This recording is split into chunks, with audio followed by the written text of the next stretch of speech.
Before moving on to today's session, let me give you a brief on Lanka Consulting Group as to what we do at LCG.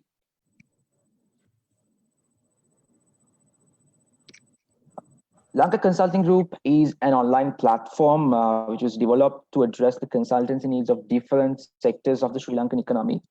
And the users of LCG could be both organizations as well as individuals, and they can visit our website www.lankaconsultinggroup.com to find experts from different industries and fields to match their different business needs.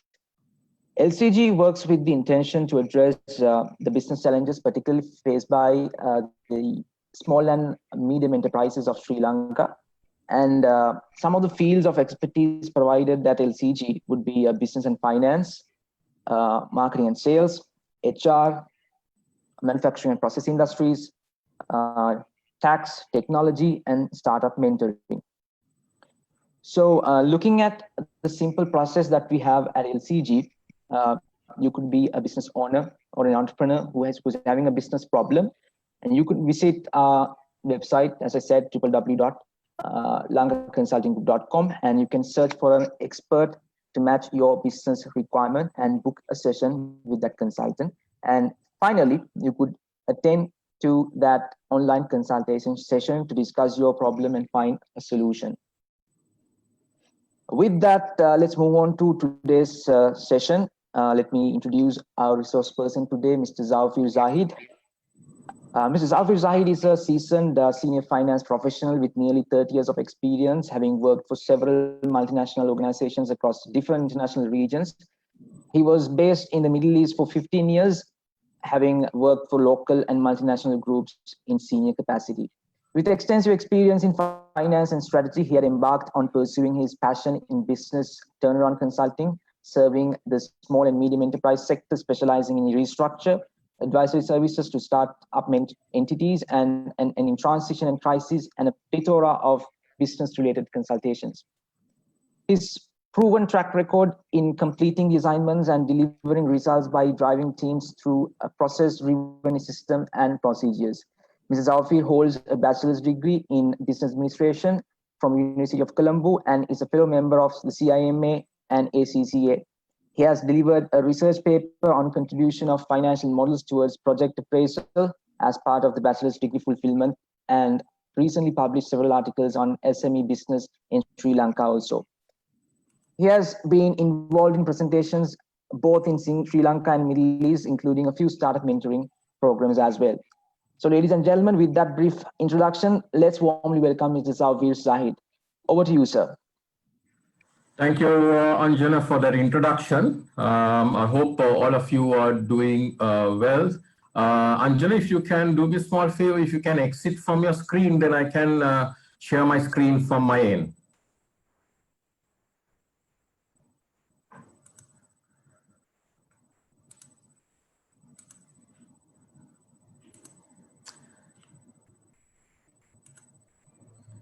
Okay, before we start the presentation proper, I think it's important that all of us remind ourselves about the health precautions that we need to take. Now, we have just seen clusters of the second wave coming in. So I think it's all of us have a duty to make sure that we do our bit so that we prevent a second wave attack, which we can ill afford at the moment. Right. So without much ado, let's get on to the presentation proper. Today's presentation is about how do we make money, generate more money for you during these difficult times. That's the discussion that we are going to have today. Hopefully, we'll have a lively session once the presentation is over. From an overview perspective, this is a global health crisis that we have faced of monumental proportions, which we have not seen for the last 100 years. Last, I think we were faced with a situation, a health crisis way back, a pandemic crisis way back in the 1920s to 30s. So this is absolutely going to create economic recession. Already some economies have got into a recession. Sri Lanka has slowed down, although we are ahead in terms comparatively to other economies. Now, what we have just come out of is the first wave of attacks, and we went through a lot of difficulties in terms of lockdown. Now, what we all need to do is to make sure that we don't get into a second wave of attack, because we can ill afford. Already during the first wave of attack, we have scraped the barrel, given the current mounting debt issue, as well as the state of the economy that we are in. Now, most economies have been challenging during this COVID period, whether you should adopt a mitigation or a suppression strategy. Now, as far as Sri Lanka is concerned, we adopted the suppression strategy, which is best suited given the way that our dynamics is. Now, comparatively, Singapore adopted a mitigation strategy, and none of these were practiced in the West. That's why you see the curve going up rapidly. So it depends on each, the model depends on each country's way of approach.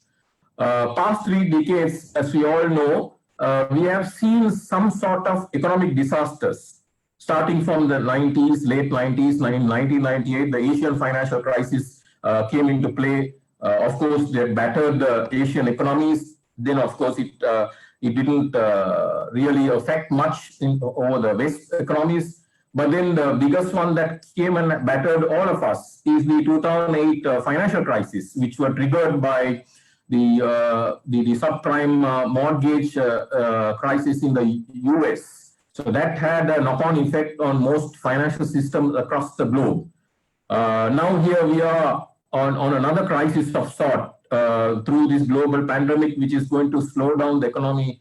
In fact, IMF forecast says that most economies will be in negative, minus. So that's something for this calendar year. So that's something that we need to be putting in perspective when we do our forecasting or when we project certain things.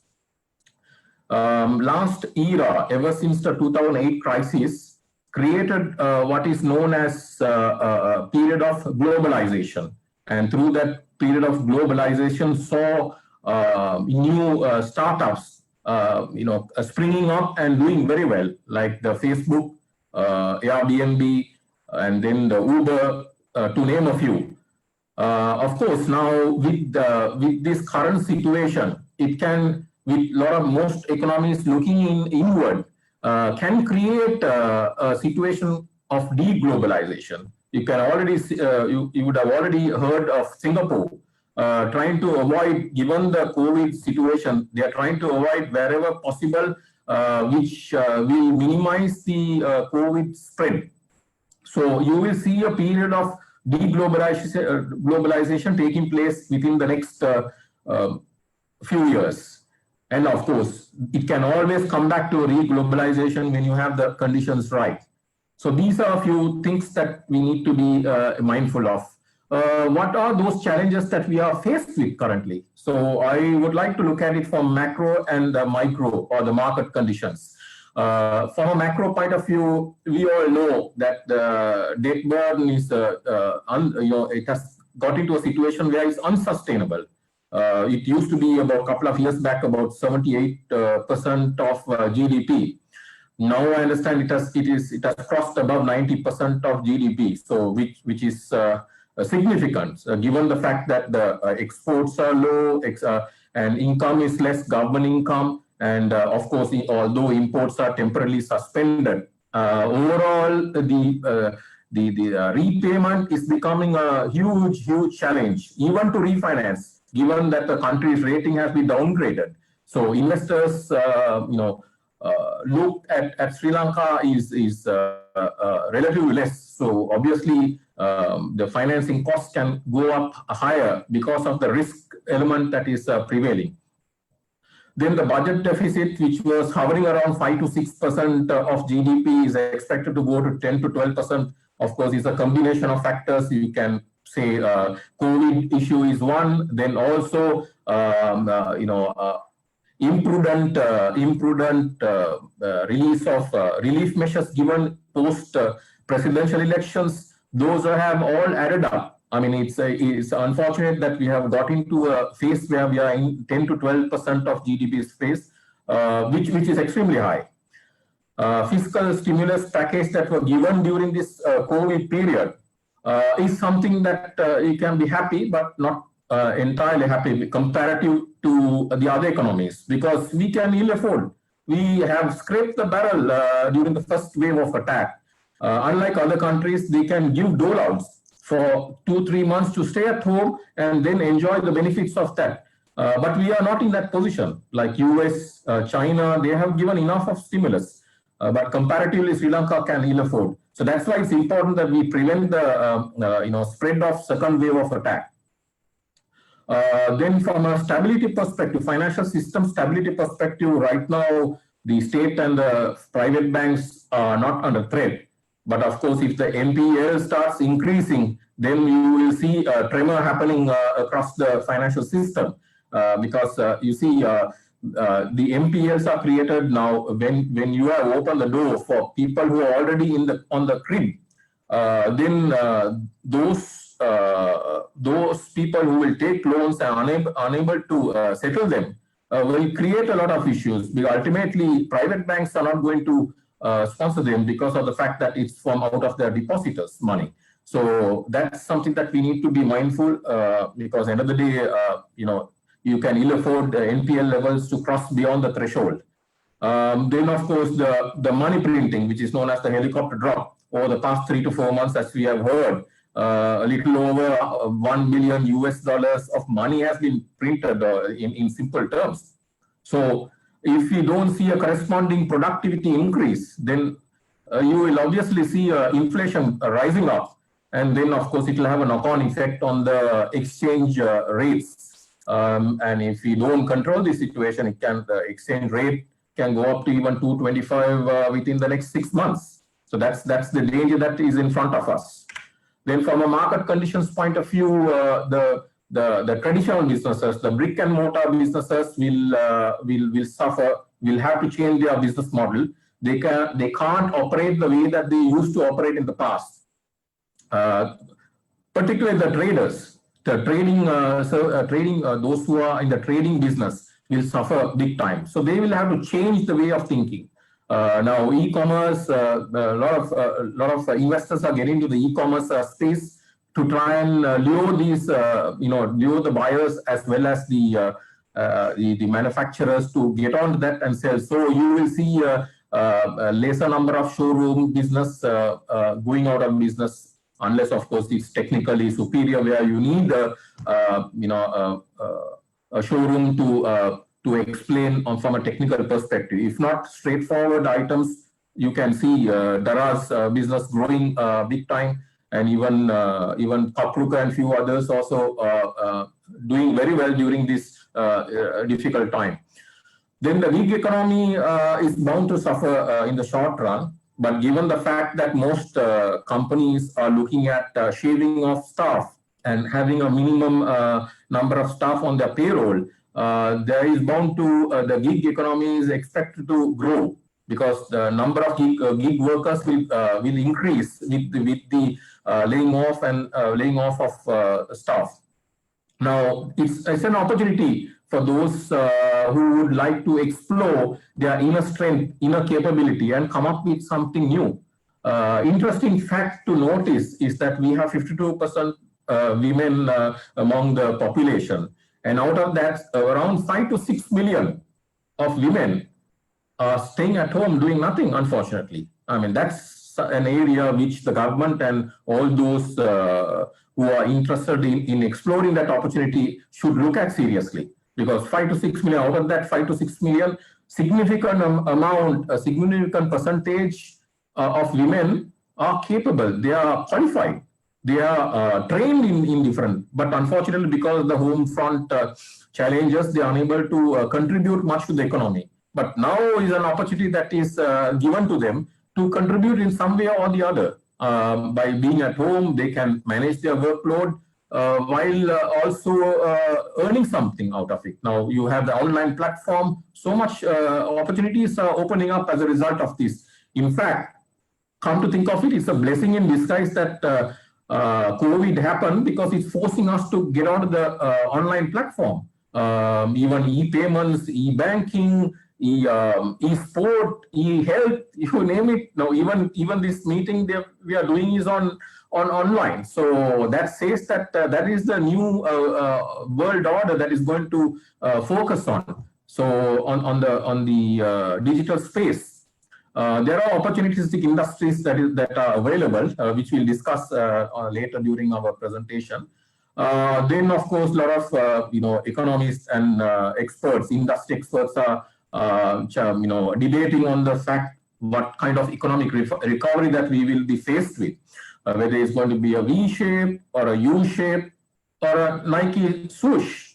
Now, V shape and U shapes are a bit opportunistic, whereas in my view, I feel most likely it can be a Nike swoosh, meaning a period of decline or slow down, and then it will pick up gradually. It's not going to fly overnight into a kind of a V shape that some of them are envisaging. So that is about the challenges, and let's look at the next 3 quarters, which is very, very crucial for us to come out of this situation. Why I have taken 3 quarters is the fact that most of the rest of the world are still in the midway of COVID. So obviously it will take by end of this year. So how are we going to face that situation in the next 3 quarters? Now we have seen when most of them got back to work in May, June, it's a new normal situation where you can't have the full complement of the staff working at the same time. It has to be reduced given the health precautions. So with that, it allows people flexibility of working off from home plus going to work. So it gives in terms of productivity. Some studies say it has improved the productivity. Some studies say it has, some have misused that chance. So I think we need to strike a balance and look at the positive side and take a leaf out of the positive aspects and move forward. Of course, as we discussed, there is a threat of relapse of COVID. So we need to take all the precautions to make sure that we don't get sucked into it like what we were faced with the first wave. The recovery is going to be slow. There'll be layoffs and furloughs taking place. So we need to be mindful and be prepared, absolutely prepared from now onwards for next 9 months. How are we going to come out of the situation? Some of them have been given notice of voluntary retirement. Some of them have been laid off. So we need to plan our individual finances for how are we going to manage the situation. Or if we have excess funds, or if we have money in hand, then how do we make use of looking at the fact that situation is not going to improve in the next 9 months dramatically. Then the debt burden that we are faced with need to be controlled, hook or by crook. If not, we will end up like Zimbabwe or Venezuela, where the currencies have no value at all. We will be talking of millions and trillions. US and EU return is going to be slowed. It's not going to happen overnight compared to Asia. So obviously, section of the exports or majority of the exports are going to get affected, because particularly the governments are not going to resume within the next 1 or 2 to come back to the normal situation. So they need to look at like Brandix. They started looking at mask exports. So those kind of things will have to be managed during this next 2 to 3 quarter period. And also new industries, new demands are emerging as a result of using the digital platforms. There are demand for genomics, which is something to do with the DNA, then cybersecurity. Because of the fact that we are using online digital platforms, there are threats rising more than ever before. So those are allowing a lot of opportunities to get in there. Then, of course, the government have allowed those who have dollars overseas to bring that back to the country. Bear in mind that there is an anti-money laundering law in place. So we should ensure that we doesn't contravene, and also make sure that when you bring the money, there is also what I heard was there are restrictions in repatriating or taking it back out of the country. So just be mindful of that. If we don't control the balance of payment situation, US dollar can reach 225 very soon. Right now, at the moment, they are managing through lesser imports, but that is a temporary solution. Very soon, you can't keep controlling the imports. That's not the right way of. This is only a very short-term measure. So we need to find ways of managing this situation, given the fact that we have a debt repayment of something closer to $3 to $4 billion annually over the next 3 years. So that's going to be a huge task for us to raise that money to meet that challenge, or even to refinance. Not many takers. Now, recently I heard India has given a swap facility of about $400 million, but that's a long shot. That's about 10% of what is required to repay. The stock market interest is mostly by the locals, the interest, whereas the net selling is happening among the foreigners. So that is going to take some time before the foreigners come into play. These are few of the investment asset classes where investment can be looked at. You look at the foreign currencies, then also blue chip stocks that you can look at, selected blue chip stocks which are fundamentally strong. Commodity business in the agriculture and also precious metals like gold, treasury bills and bonds. Of course, this is not the right time given the fact that the rates are very low. But still there are opportunities. We'll discuss that in the next slide. The real estate, although it's sluggish at the moment, it does have opportunities on selected areas. So this is the time that you need to keep your eyes and ears open for those who are desperate to sell. Innovative investments, some of them are listed on the left column. Some of the industries like healthcare and medical supplies, which are in huge demand. So there are a lot of opportunities in that field. Then also for e-doc, or rather e-advice, e-channeling, in terms of getting doctors online to help you with straightforward consultations. Nanotechnology is in demand. Slimtech is doing some great work at the moment to try and fast track few of those initiatives. Then tech solutions, as we discussed, genomics, then cyber security, those are also in demand during this period. Modern trade and the food sector has huge demand. Everyone are trying to lay their hands on that, but then you need to be careful on the sustainability part. Modern trade like convenience store, like the 7-Eleven in the US, that has a lot of opportunities in Sri Lanka at the moment. Renewable energy like geothermal energy generation, wave use in the ocean waves, there is a lot of opportunities there that can be looked at. Then eco-friendly projects like making the country eco-tourism friendly, like what Costa Rica did. Then also making Sri Lanka. Now I remember the tourist board chairperson was telling in one of the online presentations that she would like to make the country more Ayurvedic center for Ayurvedic treatments. So that's a good way to pitch to get back to tourists sooner than later. Online education is another area. We have seen vocational training opportunities have sprung up. Gig economy, as we discussed a few minutes back. Already there are people who are having platforms like Onaveda, meaning for skilled carpenters, plumbers. You go to onaveda.lk, you get all a one-stop site. Podijobs.lk was created by a lady. So that's quite interesting. She was a full-time housewife who have made use of the free time to create that site, and she's starting to promote that. So that's quite interesting for those to take those as inspiration to promote more and more of being involved with and contributing to the economy, which badly requires that 5 to 6 million, as I mentioned, who are not contributing at all to the economy.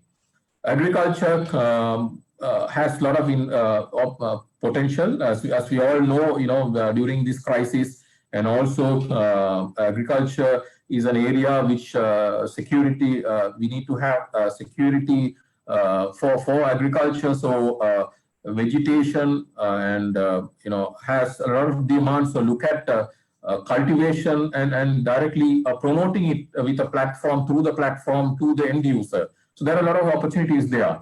Then blue ocean shift, like deep sea fishing. Already there is one company that is doing that on the East Coast. There is a huge opportunity for deep sea fishing. Then vertical gardening, we all have heard.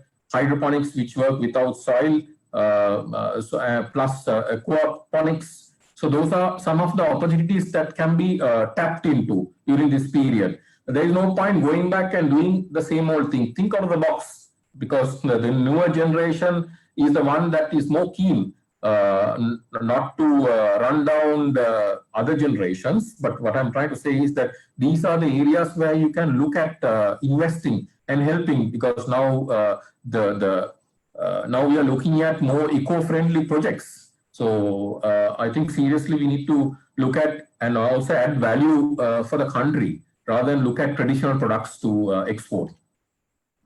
Here are the proposals that I have for you. And after this proposal, then we leave for a Q&A session to ask any questions. If you have deposits overseas, bring them back if it makes sense. What I meant by that is, if you have dollars parked outside the country, which is fetching very few, very few percentage in terms of interest returns. So bring them back if it's going to be guaranteed about because they are offering here about 2 to 3% more than the standard market rate. So that's something worth considering.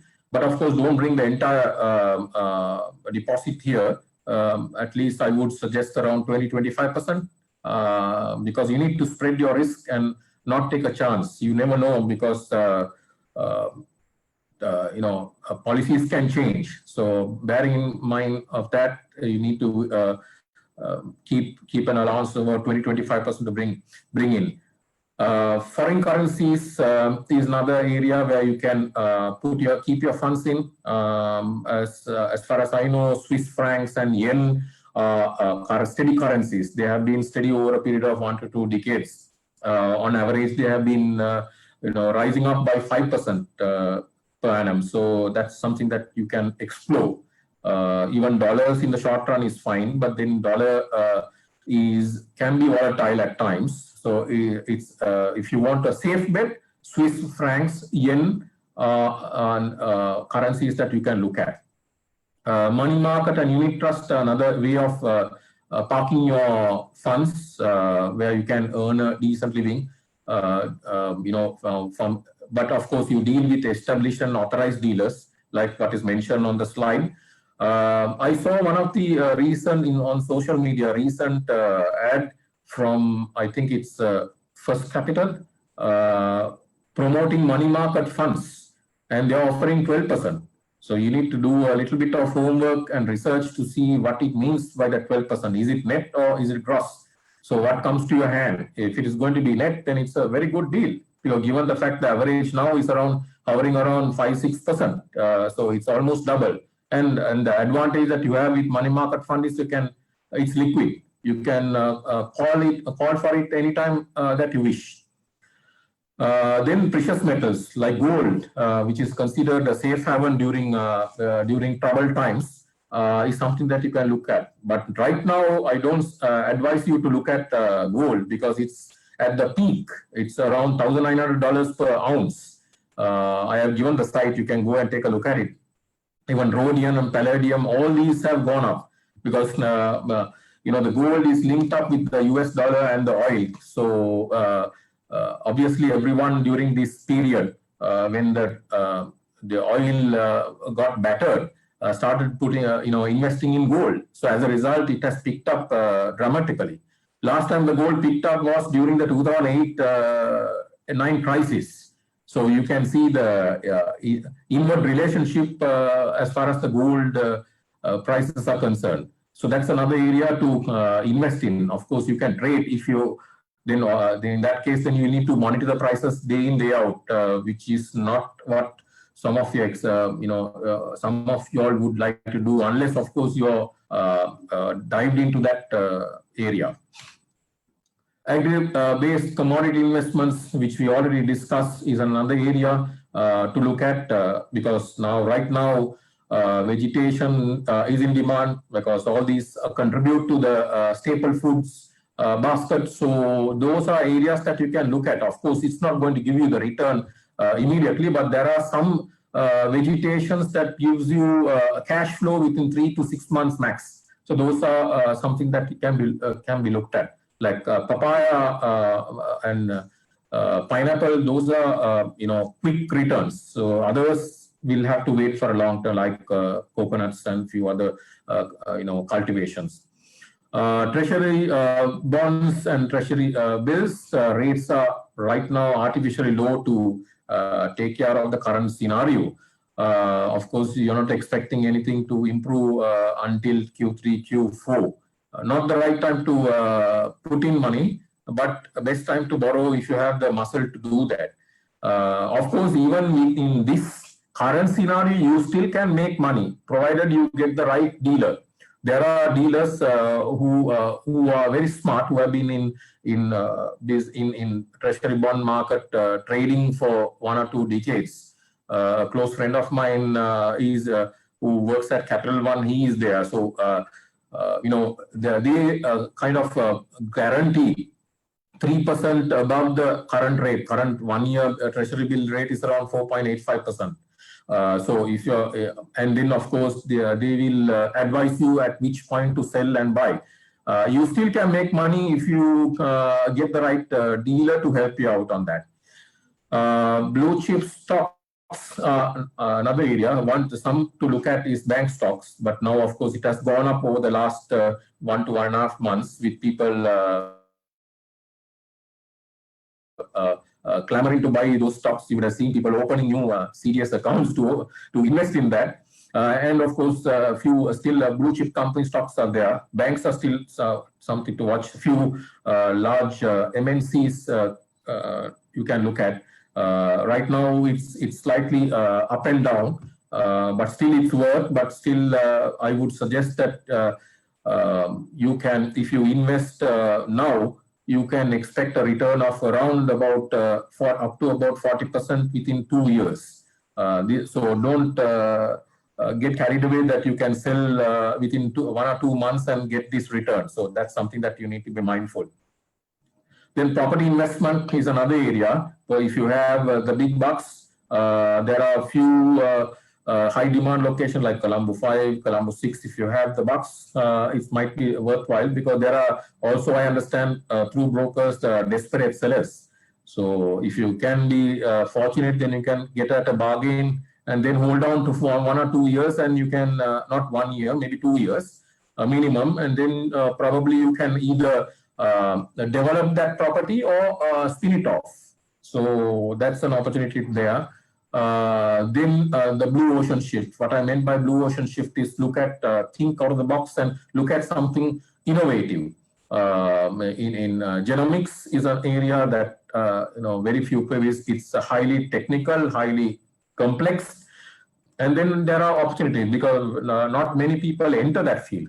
So look at those opportunities if you have the passion to do that. I mean, you need to have the passion. So if you are not going to do it, get hold of few people and then start promoting it. That's why it's important to keep a close tab with startups. There are startup setups that promote startups to be there. So keep a close tab on those startups. Some of the startups are brilliant ideas. So then that idea has to get developed into a kind of a crystal, to crystallize that model that they are looking at. Most of them, it's only a brilliant idea. It doesn't go beyond that. So that's something that needs to be looked at. If you look at it, you will have some good opportunities coming out, out of that scenario. Get a few friends or business people, investors to get together if the investment is going to be a little bit heavy to take it to the next level. Last but not the least, if you want to minimize the risk, of course, this is not going to give you any returns. It's only helps you to strengthen your portfolio of holding funds. Keep your money in, park it in 3 to 4 sound commercial banks. Don't ever take the risk of parking it in 1 or 2. Spread it. So if any one bank fails, that you have opportunities, or at least you can recover the balance. So that is my last slide. So I want to leave you with this thought-provoking comment before we get on to the Q&A session. Destiny is not a matter of chance. It's your choice. So how you make use of the choice, it's your call. So that's it from my side. And these are my details. If you have any questions, answers, even after this presentation, feel free to write to me or give me a call. Will be obliged to answer your queries, or if you have any other related advice that you require, feel free to do that. Right, now the floor is open for Q&A. Before we get on to the Q&A, a few housekeeping rules. If someone wants to raise a question, there is a button at the bottom. You just raise your, press that. So then the moderator, Anjana, will moderate this session. So he will basically allow you to ask the question. So once I have answered, then the next person can ask the question. So I think that way we can have a bit of orderliness. Okay. Well, sir, we've already got some questions, sir. We have marked down some of the questions that the participants have raised. So let me read out. Let me read out some of the questions that they have raised. The first one: what are your expectations of the interest rates in the future, and how do you expect businesses and individuals to take opportunity of this situation? The interest rates are going to remain at this state, probably not go beyond 6 to 7% for at least next 6 months until the economy is stabilized, because it can ill afford. Of course, from a depositor's point of view, they'll be better, but at the same time, the economy needs to take off. So as I mentioned, the next 6 to 9 months are going to be crucial. So I don't see interest rates picking up beyond 7.5% over the next 6 months under this account. This is my personal opinion, given the fact that rest of the world is still yet to recover, and our exports, when exports starts making money, that's where the value addition comes in, and then when situation is stable, that's the time that they might ease off. Right. What was your next point in that? And how do you expect businesses and individuals to take opportunity of this situation? It is you see, traditional business, if they want to remain traditional, then they are going to get battered under the situation, because if they are not ready to change, as we have seen, most of them who have never used online platforms, digital space, are starting to use that. So they have to explode. Now I know for a fact another couple of e-commerce companies who have invested in that have got into the space. So they are starting to explore the SME sector. So that's an opportunity for the SME sector to promote their products through the platform. So they got to change if you are looking at from a trader's point of view. Others, they will have to think of, they will have to always side by side look at new opportunities, like what the industries, attractive industry that I have listed, new opportunities, and explore that. Now, one easy area is agriculture, but you have to be hands-on on that agriculture business. You can't have a remote control in agriculture. If you are going to do that, you won't get the desired yield. So that is just to give you one example. Now, those who are having excess money parked, want to make money, then they have to use the right kind of investment classes to park their funds so that they get a decent return, weighted average return, decent return. Under current circumstances, if you can make a weighted average return of about anything between 12 to 15%, that is great. Of course, this averaging annualized average, because some of the investments that I proposed were over a 2-year period. So if you take on average, you can make about 15% under the circumstances minimum. That's quite healthy. And Kamal Chanakya is asking what will happen to the gold price in future. If you look at, go to the kitco.com site, which I have said, if you look at the history over the last 20 years, you have always seen when there is a crisis, people go and invest in gold. Now, from 2011 up to 2019, it was hovering around 1,300, 1,400 level. Now, only in the last 6 months, it has picked up, it has shot up to around 1,000. Now it has now touched 1,900. The last it touched was in 2011, during just when the financial crisis was at its peak. Now, this is not the time to invest. That's what I said. Hold on. There will come a time. Probably in 3 to 6 months from now, it can reduce. It can't go up further, right? It can marginally go up, but when it starts to reduce, that's the time that you need to monitor and trade. So, say for example, if it's starting to drop below 1,006, 1,007, or 1,000, between 1,006 and 1,007, might be a good opportunity to invest a few. Then, when it goes down further, invest a few and reduce your weighted average costs. So then, when you sell, you make a profit. So it's something that you can, you have to play it smart. Of course, you don't need to go through a trader, because it's all at the tip of your fingers to check by yourself. And the charts are there for the last 20 years for rhodium, palladium, silver, gold, you name it all, it's there. Yes. There's another question, sir. Stock markets being dominated by local investors, would this create a more inefficient market? What are your opinions? Of course, there are question marks as well when only local investors are involved. We are still not to the level of developed markets. We have a long way to go. Probably, there are so many things that needs to be in place for full investor confidence in the local market. Right now, at the moment, you will see some violent fluctuation in the prices. That's not something that you will see in other markets, other mature markets. So that's an area that you need to be mindful. That's what I said. Look at fundamentally strong, regardless of, don't work on speculation. If you're on speculation, then you need to be in it and then work on it. Speculation is not will make money in the short run, but it's not going to be sustainable. So rather, it's better to focus only on the fundamentally strong, long-term blue chip stocks, so that you're safe. Under any circumstances, you can always you're safe, because fundamentally it's strong. It cannot. Only because of speculation, only because of the current situation, it has dropped. Even John Kilser, JKH dropped to about 85, 90 level. That's, unheard of. If that's the time to buy a huge chunk, because surely that's worth more than that. So you're not going to lose money.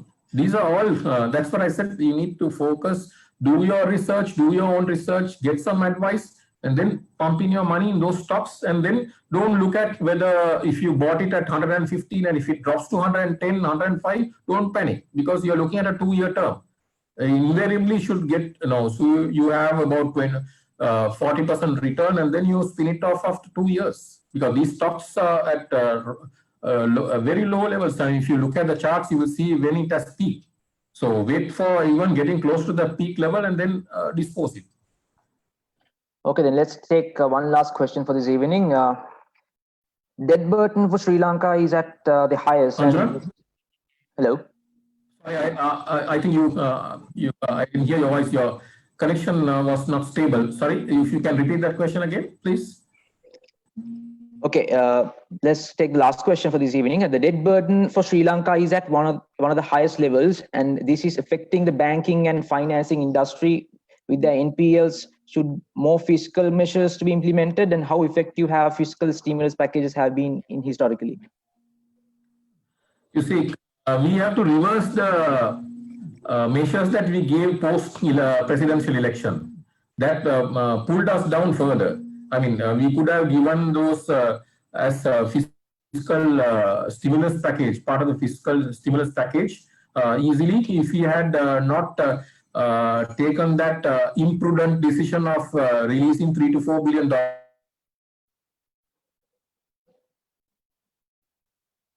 which ultimately didn't reach people who are supposed to get. Instead, it only benefited few businesses. So I think what's important now is to reverse that and then look at tightening the belt, because obviously if you don't restructure the SOEs are bleeding about $3 to $4 billion annually.